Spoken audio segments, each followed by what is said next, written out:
A very good morning, all of you. Yesterday, we have completed up to the two parts of cooperative societies, right? Today, we are going to start the next part.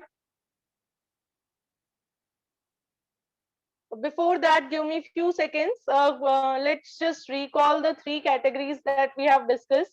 Number one, we have discussed the cooperative consumer society, जिसमें consumers आपस में मिलते हैं और आपस में मिलके वो अपने लिए अपने वेलफेयर के लिए मिडिल मैन को अवॉइड करके डायरेक्टली गुड्स परचेज करते हैं from the manufacturer. Then after we have discussed about the cooperative producers society, or we can say producers cooperative society, where the producers join together to solve the problem of procuring inputs and also the problem of selling the goods. Then we have discussed about the cooperative marketing society. This is particularly for the marketing of products. Those producers who find it difficult to sell their products can join together in order to sell the products in the market. ये हमने discuss कर लिया था. आगे देखिए, cooperative credit society की अगर हम बात करें, this is the new topic that we are starting. Before that, I must tell you, you haven't forwarded me all the answers of your practice activities. I will be waiting for your answers. Make sure you have to practice all the questions. Okay? चलिए आगे बढ़ते हैं. Have a look, everyone. Cooperative Credit Society. This is the society basically formed to provide credit to the members. Credit यानी loans, ठीक है, loans देने के लिए. आप सबने पढ़ा है मनी एंड क्रेडिट वाला चैप्टर इन 10th इकोनॉमिक्स. पढ़ा है क्या सभी बच्चों ने? Show me a raised hand if you have gone through the chapter. क्या किसी को इसकी फुल फॉर्म पता है? Can anyone tell me the full form of SHG? Third chapter of class 10th economics, उससे रिलेटेड क्वेश्चन है.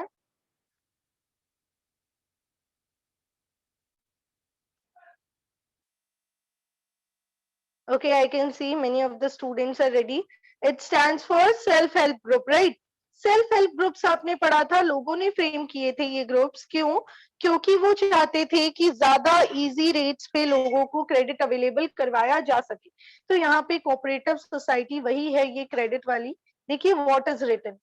It consists of people with limited means who find it difficult to arrange credit and loans. ऐसे लोग जिनके पास limited साधन available है, limited पैसा है, and they find it difficult to arrange for the loans. आगे देखिए. These societies provides financial assistance to its members and promotes the habits of saving among the members. जो भी members हैं उनको financial help देना और उनके अंदर savings की habit develop करना, उनके अंदर ये आदत डालना कि वो धीरे धीरे अपना पैसा सेव करना शुरू करे.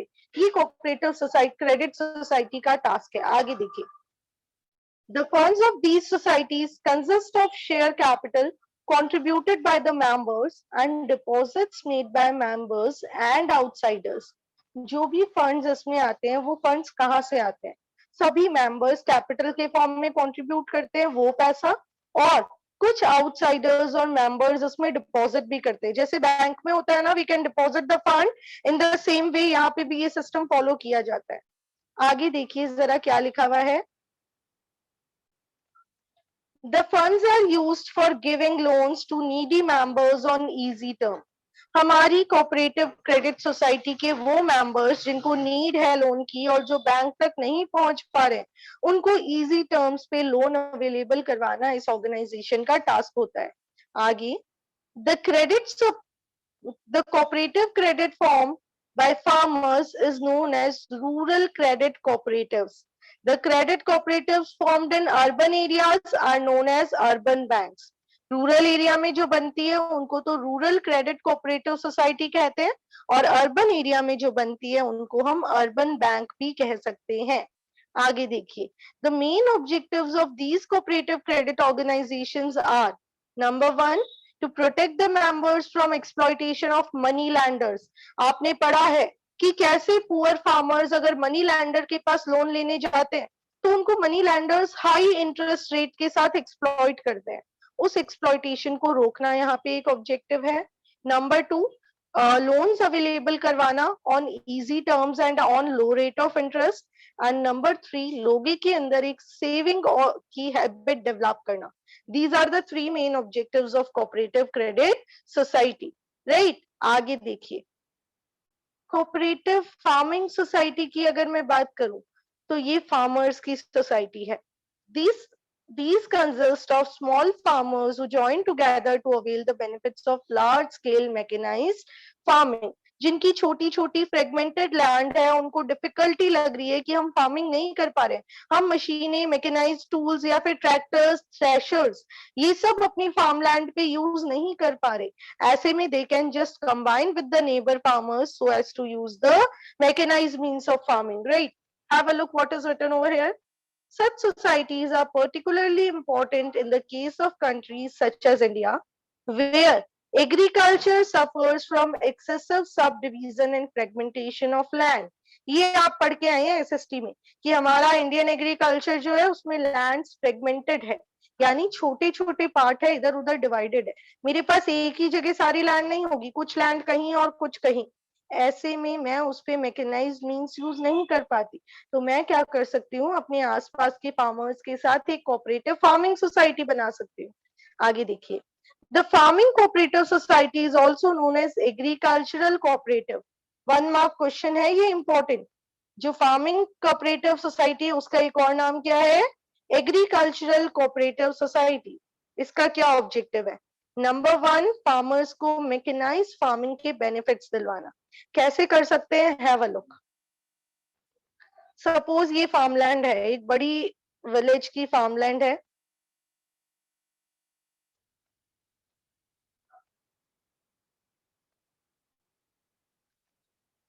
अब ये लैंड 4 लोगों में डिवाइडेड है.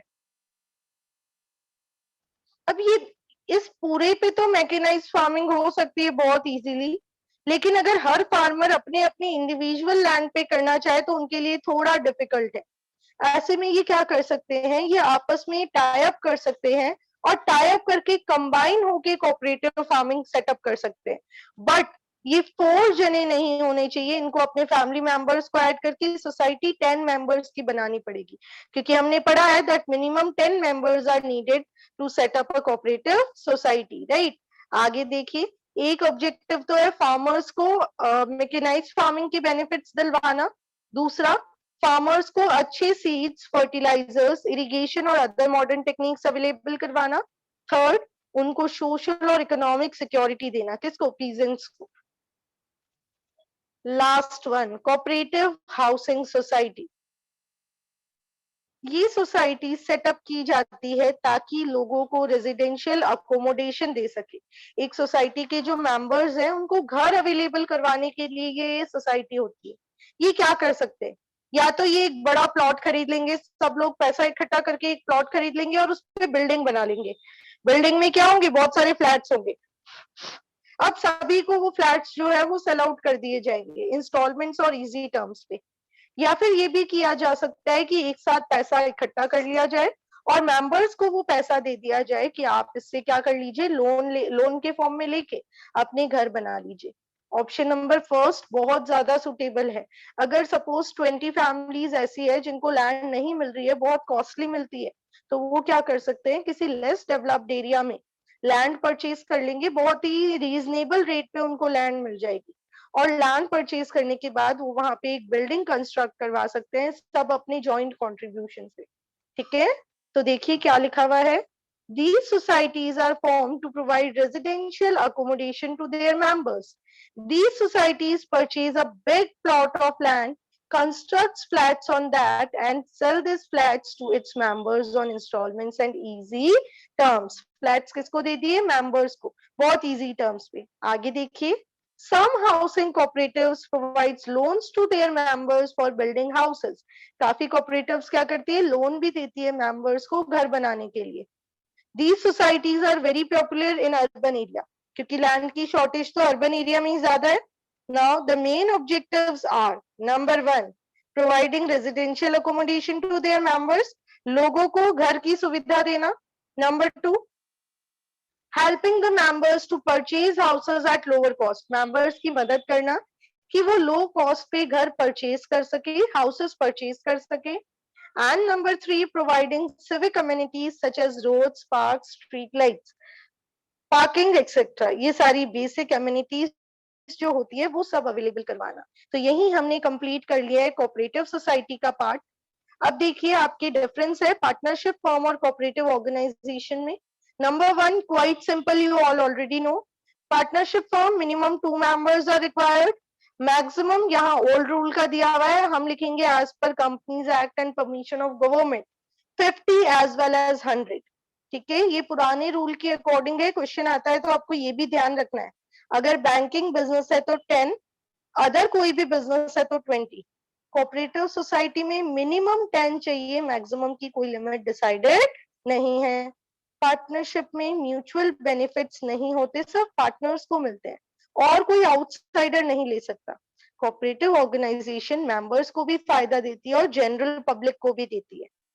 पार्टनरशिप में बिजनेस होना जरूरी है, कोऑपरेटिव सोसाइटी में बिजनेस हो ये जरूरी नहीं है। ये एक दूसरे की हेल्प करने के लिए काम कर रहे हैं। ये स्पेशल फॉर्म ऑफ बिजनेस है, आपको ध्यान रखना है, जिसका मेन मोटिव अर्निंग प्रॉफिट नहीं है। Registration is optional for partnership form whereas it is compulsory for cooperative organization। एक और पॉइंट ऐड कर लीजिए, the act under which partnership form work is partnership act 1932 और कोऑपरेटिव सोसाइटी का act है cooperative societies act 1956। Cooperative societies act 1956। चलिए यहां तक हमने कंप्लीट कर लिया है। अब यहाँ पे एक एग्जांपल दिया हुआ है। A new cooperative store has been set up in Delhi through registration under Delhi Cooperative Societies Act.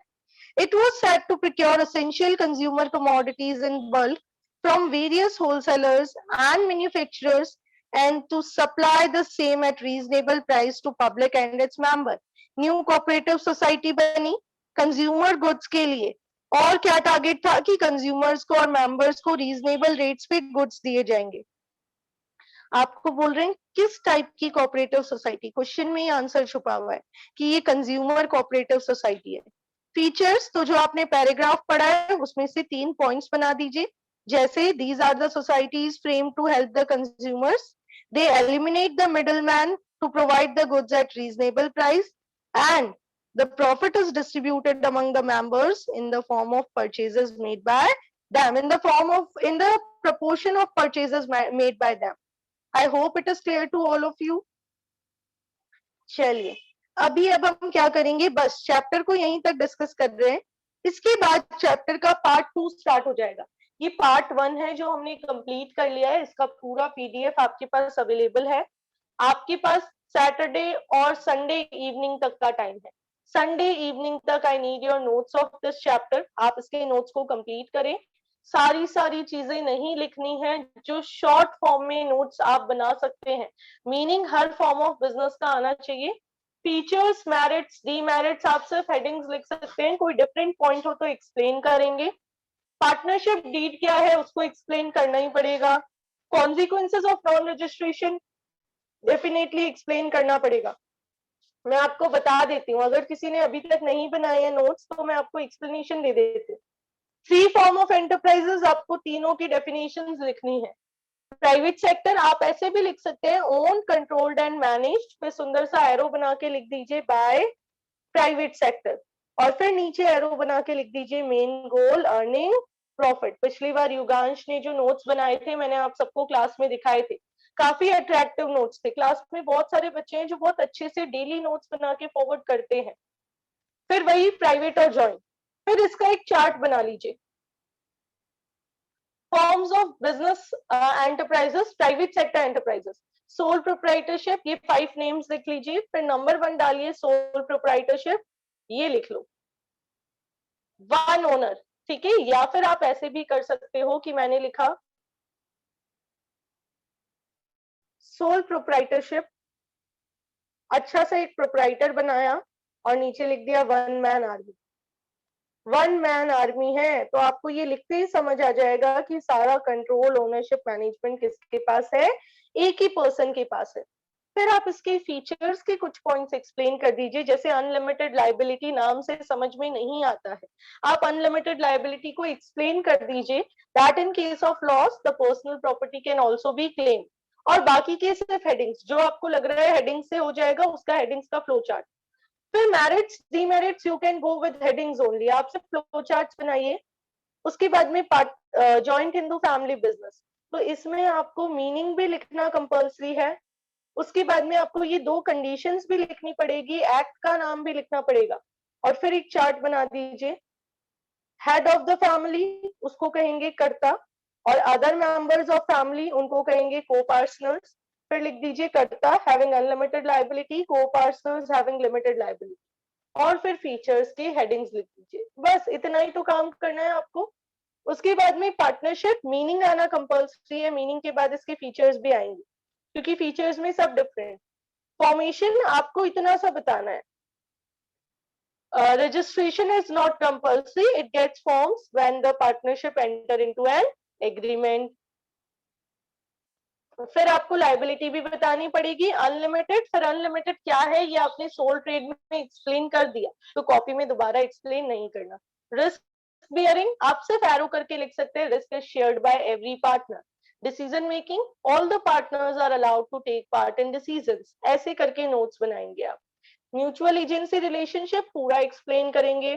फिर मैरिट्स डीमेरिट्स पूरा एक्सप्लेन, जो आपको नहीं पूरा एक्सप्लेन नहीं करना है हेडिंग्स, अब ये पॉइंट एक्सप्लेन करना पड़ेगा।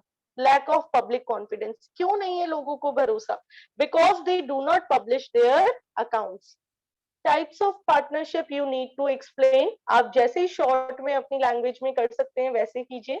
On the basis of liability में भी आपको एक्सप्लेनेशन देना है। एलएलपी को कॉपी में डिटेल में बताना है, लिमिटेड लायबिलिटी पार्टनरशिप को।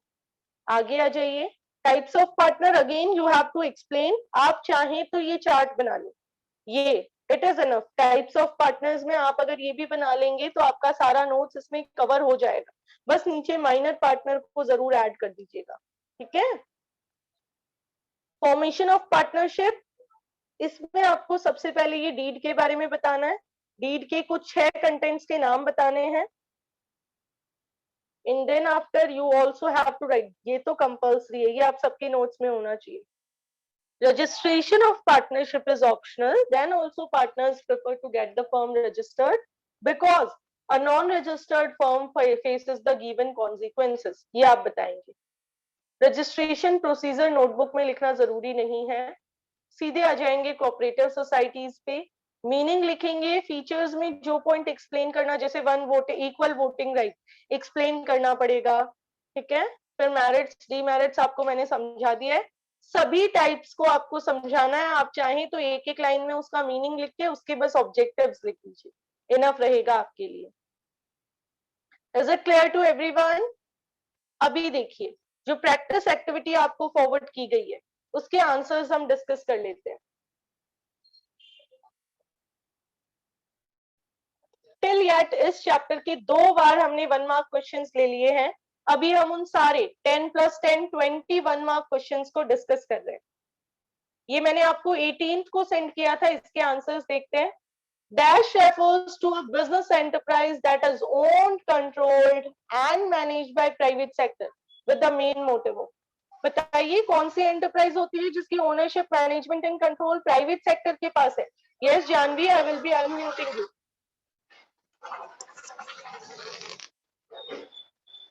You can raise your hands but there will be a risk, क्योंकि हमारी क्लास में एक कोई स्टूडेंट क्लास डिस्टर्ब करना चाहता है। Let's give it a try. Yes Jahnavi. Secret partner. बेटा go through the question again. आप कल वाली एक्टिविटी के आंसर दे रहे हो, मैंने जो स्क्रीन पे क्वेश्चन शेयर किया है आप उसको देखिए।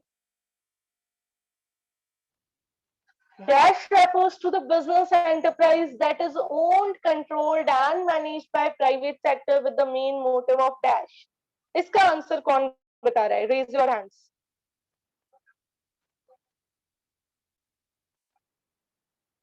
Yes, Karan. मैम शायद पहले में सोल प्रोप्राइटर आएगा और लास्ट में main motive of earning money, earning profit. Last तो सही है बट पहला गलत हो गया है आपका। लास्ट में तो with the main motive of earning profit, ये तो बिल्कुल सही है, लेकिन फर्स्ट में आएगा प्राइवेट सेक्टर एंटरप्राइज। क्या आएगा? Private sector enterprises refers to the business enterprises that are own, या फिर private sector business enterprise is the enterprise. ठीक है, चलिए next. Joint enterprises are owned controlled and managed by dash and dash. क्या आएगा दोनों डैश में? Joint enterprises कौन कौन कंट्रोल करता है? Yes Praveen, very good. Private and government. बिल्कुल, private individuals and government, very good Praveen. चलिए आगे। here we are again having Vikas in the waiting room। ये वही स्टूडेंट है जो हमारी क्लास को डिस्टर्ब करते हैं, एंट्री तो दे देते हैं हम इनको। चलिए, yes, next question. Dash refers to a business which is started by the male members of Hindu undivided family. Yes, raise your hands for the answers. Male members of Hindu undivided family कौन से business को continue करते हैं? Yes, Pankaj. Joint in the family business. Yes, very good. Joint Hindu family business is the business which is carried on by the male members of Hindu undivided family. Okay, here we are having Vikas also for giving the answers. Have a look everyone. आगे बढ़ते हैं हम। Third question. The liability of sole trader is dash, which means his dash can also be claimed in case of business loss. The most important question. The liability of sole trader is dash. Sole trader की liability कैसी होती है और इसका क्या meaning है? Yes, Janvi. Unlimited liability and his own property can also be claimed. Yes, his personal property can also be claimed. Very good. Unlimited liability and his personal property can also be claimed in case of business loss. चलिए आगे। Dash managerial skill is a limitation of dash business. Dash managerial skill is a limitation of dash form of business. ये question थोड़ा सा complicated है, sole trade से related है, उसका एक लिमिटेशन है। Limited managerial skill is a limitation of sole trade business, ये आपका आंसर रहेगा। ठीक है, सोल ट्रेड बिजनेस में मैनेजरियल स्किल्स लिमिटेड है। आगे, head of the family is known as dash in case of joint Hindu family business while the other members are known as dash. Yes, Janvi, no, this time Kirti will give the answer. Yes, Kirti. Ma'am, head of the family is known as Karta, Yes. or in case or other member co-person. Co-partners, क्या कहते हैं other members को? Co-partner. Co-partners, very good. चलिए मिहिर बेटा, आपको समझ में आ रहा है क्या? You are the new student in our class, आपको टॉपिक समझ में आ रहे हैं?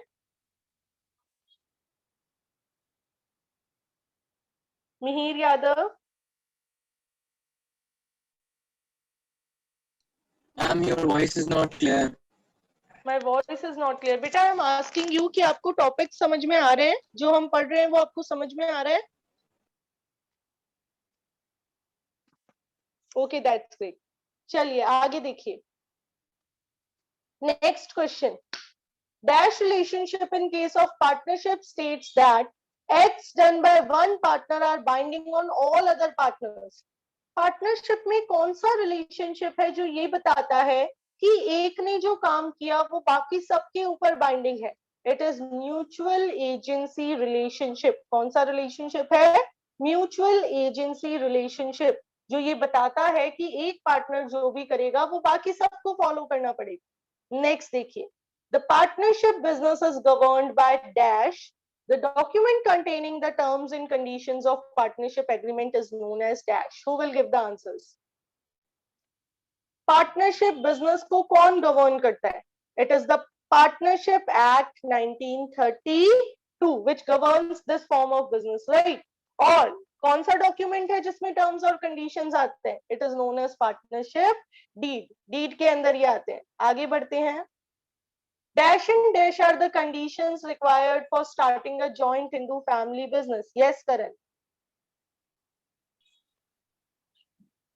Ma'am dash and dash ma'am इसके अंदर मैम मैम ये करता होना चाहिए, को पार्टनर्स होने चाहिए। No. Conditions required. What are the two conditions? Existence of ancestral properties and existence of two male members are the two conditions required for starting a joint Hindu family business. Next, DAS is an association of two or more people who join together to carry on a business activity. कौन सी association है ऐसी? तो बिल्कुल भाई partnership एक ऐसी association है. तो बेटा आप सबको ये 1 मार्क क्वेश्चंस करके देखने चाहिए अपने लेवल पे. These will help you a lot. कल वाली प्रैक्टिस एक्टिविटी की अगर हम बात करें तो देखिए उसके भी आंसर्स हम डिस्कस कर लेते हैं. कल आपको एक और प्रैक्टिस टास्क एक्टिविटी फॉरवर्ड की जाएगी. ठीक है, कल वाली करके रखिए, उसके आंसर्स मुझे फॉरवर्ड करें. Tomorrow I will be sending you one more practice task activity, क्योंकि आज तो आपके लिए इकोनॉमिक्स की एक्टिविटी आएगी. देखें जरा ये क्या लिखा हुआ है. May success be with you always. These are my wishes for you. Okay? चलिए देखिए. Name the person whose association with partnership firm is not known to outsiders. इसका आंसर जानवी ने दिया था secret partner. Secret partner is the person whose relationship and association with our firm is not known to outsiders. Next, the liability of all the partners in case of general partnership is. General partnership में सभी partners की liability कैसी रहती है भाई. General partnership में तो सबकी लायबिलिटी रहती है अनलिमिटेड.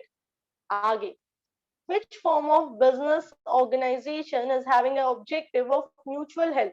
कौन से बिजनेस में ऑब्जेक्टिव होता है एक दूसरे की हेल्प करना, बताइए. You all know. बाकी के बच्चे भी पार्टिसिपेट करें. ये जो बच्चे हैं क्लास में वो सभी बच्चे पार्टिसिपेट करें. यस कीर्ति. Cooperative. Cooperative organization, बिल्कुल. Cooperative society is a form of business organization. Next, a person who accepts by his own words or code of conduct that he is the partner of firm is known as nominal partner by dash. जो अपने word से ये accept करता है वो होता है nominal partner by estoppel. ठीक है. Next, due to which benefit of cooperative society it face a limitation of excessive government control. ये कौन बता रहा है, इसका करेक्ट आंसर कौन दे रहा है. ऐसा कौन सा बेनिफिट है जो कोऑपरेटिव सोसाइटी को मिलता है जिसकी वजह से गवर्नमेंट उसके काम में टांग अड़ाती है, गवर्नमेंट उसके वर्क में इंटरफेयर करती है. गजल बेटा पार्टिसिपेट इन द क्लास. हार्दिक गुप्ता, हिमांशु मोदी, खुशाग्र, लक्ष्य, सभी बच्चों को कह रही हूँ, सभी को, किसी को इंडिविजुअली कहने की जरूरत ना पड़े. यस करण. मैम इसमें मैम शायद बहुत सारे 10 मेंबर्स होते हैं, इसलिए गवर्नमेंट इंटरफेयर करती है. नहीं, ये तो मेंबर्स तो फीचर्स में आएगा. Yes Janvi, can you give the correct answer. State protest, और रिपीट करो. state patronage. No. Okay, state patriotism, बिल्कुल ये तो सही है आपने जो दिया है. हमने न्यू बुक में इसका दूसरा नाम पढ़ा है. बिल्कुल आपने करेक्ट आंसर दिया है. Yes Pankaj. Some kind of government control over the cooperatives. Is government control over the cooperatives, but why? Because government also provide them various we can say various concessions and benefits, right? We have discussed government support and government help. जब government इनको help करेगी उसको state patriotism कहा जाता है, और जिसकी वजह से क्या होता है, इनको गवर्नमेंट इनके वर्क में एक्सेसिव कंट्रोल भी करती है. बेनिफिट्स में पढ़ना, गवर्नमेंट सपोर्ट मिलेगा आपको, वही पॉइंट इसका आंसर है. चलिए नेक्स्ट 5 क्वेश्चंस आपके होमवर्क के लिए छोड़ देते हैं. 6 से लेके 10 तक आप खुद करके देखिए, मुझे अपने आंसर्स फॉरवर्ड करें. हम मिलते हैं कल की क्लास में चैप्टर के रिवीजन के साथ. Is it okay to everyone? Chapter 1 और चैप्टर 2 थोड़ा बहुत रिकॉल करेंगे कल. Have a nice day, enjoy yourself, see you tomorrow.